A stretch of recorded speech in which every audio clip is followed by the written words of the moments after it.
Amis du fil et de la mécanique, bonsoir. Ce soir, une petite vidéo qui va s'étalonner sur un long temps, car je suis en train de faire l'une des réparations les plus compliquées qu'il y a en machine à coudre. Pour être exact, voilà, je vous présente ce qu'on appelle un renvoi d'angle. C'est une Singer 377.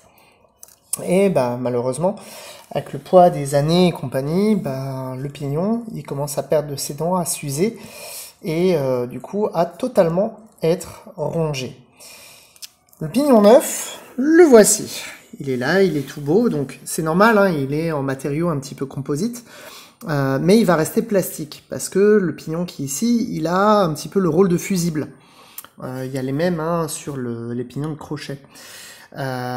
Pourquoi en plastique? Tout simplement, si maintenant la machine a un problème un petit peu plus lourd, ben, vaut mieux que ce soit ça qui casse plutôt que l'intérieur du bras. Ben oui, c'est plus compliqué à remplacer, à réparer, à produire.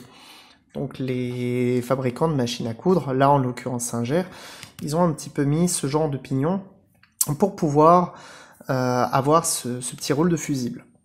Le truc, c'est que, encore une fois, ce pignon, il est là. Comment on y accède? Telle est la question.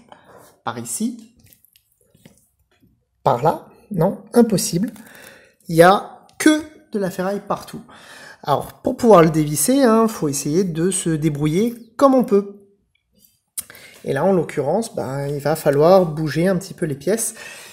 Et en fait, on retire le volant. Là, c'est l'axe du volant. Et l'axe du volant, faut le tirer et totalement l'extraire. Donc là, c'est simple. C'est une machine. Une fois qu'on la démonte, il y a tous les réglages à revoir. Il va y avoir forcément le réglage de synchro, le réglage de griffe, le réglage de barre à aiguille, puisque bah là, la barre à aiguille, elle est quelque part là-dedans. Voilà. Il y a vraiment... Ah non, elle est là. Voilà, je vous présente la barre à aiguille. Donc avec le petit logement où normalement il y a l'aiguille qui vient se mettre. Donc elle est là. Le bloc tension, il est là. Donc voilà, là la machine est littéralement en pièces détachées sur mon établi. Là je peux enfin, et encore faut que je déverrouille le dessous pour pouvoir retirer le pignon et tout remettre en place. C'est l'une des réparations, encore une fois, les plus complexes qui va redemander le plus de réglages. Pareil, elle ne fait que point droit, que zigzag. Normalement, ici, il y a le pignon de cam, donc, qui ressemble à ça. Hein. Voilà, sur lequel est vissée la cam qui aussi doit être là. Quand je vous parle des cams, les fameuses boîtes à musique, bah c'est ça. Voilà, ça c'est celle qui est intérieure à la machine. Bref, faut démonter 99% de la machine. Je suis heureux, vous n'imaginez même pas. C'est un puzzle 3D puissance 10 000. Donc là, je l'ai commencé il y a une petite heure. Il est 6h15 presque, même pas entre les deux, avant peut-être 10.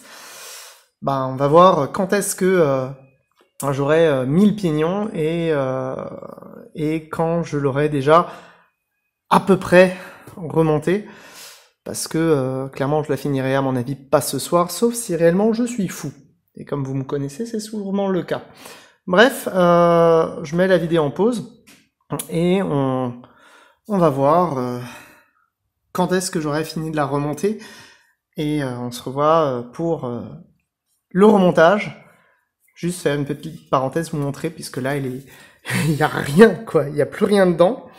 Là aussi, hein, il n'y a plus rien. C'est vraiment ça que je veux vous montrer, la performance. Hein. Je veux montrer que je suis bon. Mais non, ça ferait prétentieux de dire ça. Mais voilà, au moins vous montrer à quel point c'est démonté et vous montrer à quoi ça ressemble une fois que c'est remonté avant les réglages. À tout à l'heure. Alors comme ça pour la déconne, hein, on est en même temps en train de faire des broderies. Là je crois que pour l'ensemble de la broderie, on a pour 3 heures.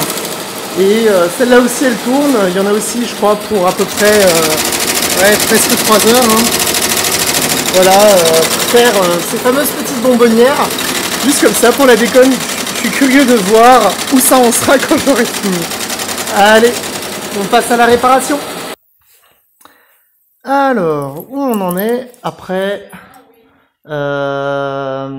bientôt 2 heures de réparation. Il va bientôt être 8 heures. Ça a bien avancé. Ça a très bien avancé. Donc là, il y a maintenant du coup tout le bloc de barre à aiguille, le réglage de la pression de pied, qui est fonctionnel, nickel. On a quoi? Ici on a de nouveau rajouté le bloc de cam. Voilà, donc le pignon qui est changé.